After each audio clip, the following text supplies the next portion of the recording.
మా ఆడబిడ్డలందరికీ కూడా శిరస్సు వచ్చి నమస్కరిస్తున్నా. అసలు యాన్యువల్ మండలం నుండి వచ్చిన మహిళా సోదరులకు ఆలస్యమైంది, అన్యతగా భావించదండి.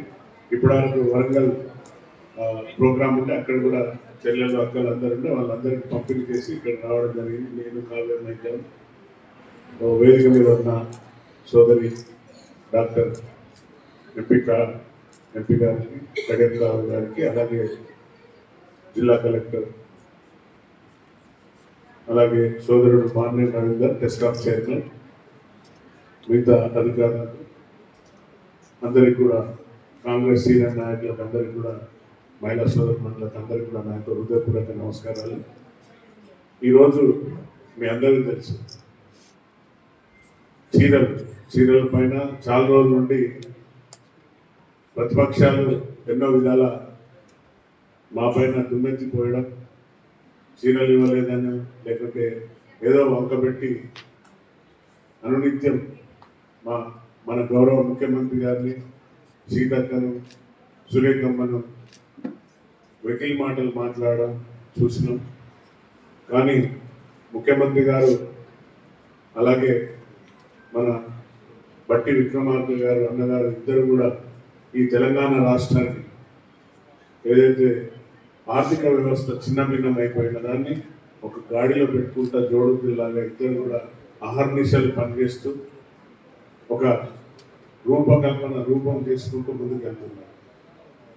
6 గ్యారెంటీల పైన మా పైన తప్పుడు ప్రచారం చేస్తూ తప్పుడు సంకేతాలు ఇస్తూ అనునిత్యం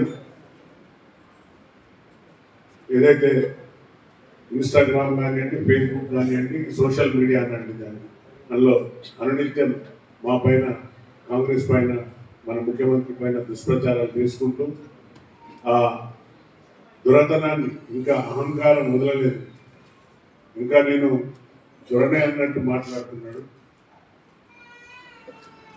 అయినా కూడా ఎలాంటి భేషజాలకు పోకుండా, ఎలాంటి కోపతాపాలకు పోకుండా ఈ ప్రభుత్వం ప్రజల పట్ల ప్రజాపాలన వచ్చింది కాబట్టి ప్రజల సంక్షేమం కోసం ఆర్నిషలు పనిచేస్తున్న మన లీడర్, బాస్కు లీడర్కు తేడా తెలుసు కదమ్మా.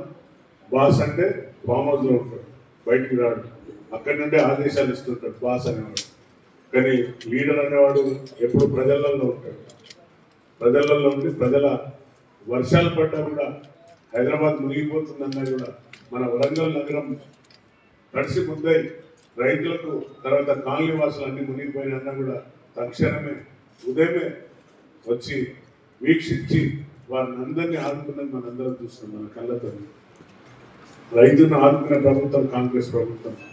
అలాగే రైతులకు ఎకరా 10,000, అలాగే ఇండ్లు ఏదైతే నష్టపోయిన వాళ్ళకి 15,000 ఇమీడియట్లీ, మేకలు, గొర్రెలు, పశువులు, కోళ్ళు ఏం చనిపోయిన వాటికి కూడా, చనిపోయిన మనుషులకు కూడా తక్షణమే గొప్ప మనసుతోని ప్రజల పట్ల ఉన్న అభివృద్ధి, సంక్షేమం వాళ్ళని ఏ విధంగా కాపాడుకోవాలనే ఉద్దేశంతో ఒక 7 రోజులలోనే మనకు ఆ డబ్బులు శాంక్షన్ చేశారు. అంటే అహర్నిశలు ఒకప్పుడు ముఖ్యమంత్రిని కలవాలంటే మినిస్టర్లకు కూడా మీ అందరం చూసినాం, పేపర్లలో చూసేది, పోయి గేట్ కానివ్వండి వాపస్ వచ్చేది కలవనీయకుండా. కానీ మా ముఖ్యమంత్రి గారు ఎలాంటి సమస్య ఉన్నా, ఎమ్మెల్యేలు కాదు ఎవరి పోయినా కూడా, చైర్మన్ పోయినా కూడా వారికి ఇమ్మీడియట్లీ, అంటే ఎలాంటి ఆటంకాలు లేకుండా పోయి మా ముఖ్యమంత్రి గారికి సమస్యలు చెప్తే వాటిని స్పందించే మనస్తత్వం, ప్రజల పట్ల ఉన్న అంకిత భావంతో పనిచేస్తున్న మన ముఖ్యమంత్రి గారు రోజుకు 18 గంటలు సుమారు ప్రజలలోనే ఉంటున్నాడు. కాబట్టి అలాంటి ప్రభుత్వం ఏదైతే ఇంద్రమ్మ రాజ్యం రావాలని మీరందరూ ఆశీర్వదించి, ఇద్దరు కూడా నన్ను నా పైన ఎంతో విశ్వాసంతో సోదరి కడియం కాబట్టి ఎక్కువ మెజార్టీ ఇచ్చి మనందరినీ గెలిపిస్తున్నారు. ఆ విశ్వాసాన్ని ఏమాత్రం పోగొట్టుకోకుండా మేము ప్రతినిత్యం ప్రజలలో ఉంటూ నాయకులం కాదు, సేవకులాగా మీకు పనిచేస్తున్నాం. ఏ సమస్య వచ్చినా సమస్యల పట్ల తొందరనే స్పందించి మా నాయకులు తెచ్చే సమస్యలు, గ్రామ సభ కానీ వాళ్ళ పర్సనల్ సమస్యలైనా స్పందిస్తున్నాం.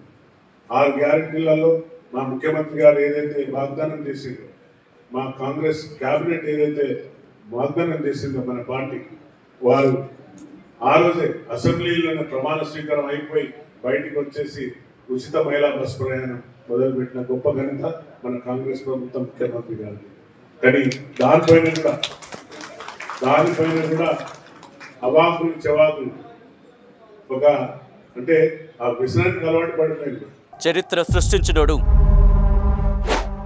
ఇప్పుడు ఆ చరిత్రని తిరగరాయబోతున్నాడు. అబద్ధాల గోడల్ని బద్దలు కొట్టి నిజాలను రాగా మీ ముందుంచబోతున్నాడు. నిజమైన వార్తల కోసం వెంటనే డౌన్లోడ్ చేసుకోండి రా యాప్ని.